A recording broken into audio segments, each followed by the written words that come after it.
after abusers and protecting victims is a 24-hour job. There are 2 detectives in the Brooklyn Park Police Department whose primary job is to work on domestic violence cases. We talked with one detective who says one case is one too many.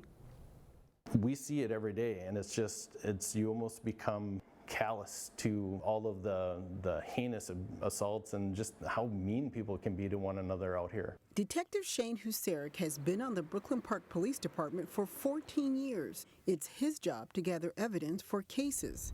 The work is demanding and at times heartbreaking. As of today's date, I've got 3 strangulations and 9 other assaults. Husarik alone handles about 250 to 300 domestic abuse cases per year. Here's a victim that came up to Brooklyn Park and reported that she was assaulted. Here's a case with a lady that got bit in the leg and she was assaulted in her car while they were driving home. Here's a strangulation case, which is sad to say, but I would say a high percentage of our cases are strangulation cases. Detective Husarik says he gets many calls from victims who are repeatedly abused. He just assaulted me again today. Like, I can't continue putting up with this bad behavior. Like, I might end up dead somewhere. Right.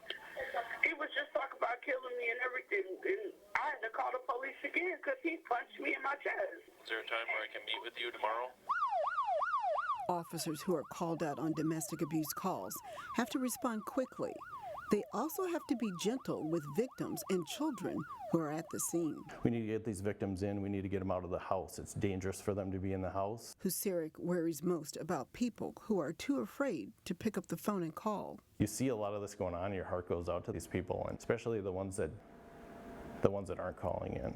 Last year, the detective started a program to make it easier for victims to reach out to police. They can just swing in and see me, or they can leave a note while they're paying their rent to say, hey, have the officer call me. He set up shop at several different apartment rental offices in the city. And the victims that are being controlled can say, hey, I just need to go to the office and talk to the manager. Protecting the public and giving power back to victims. When people call 911, the officers come in and take over the scene and take control from the victim. And the victim's ultimately the one that knows what's best for her or him.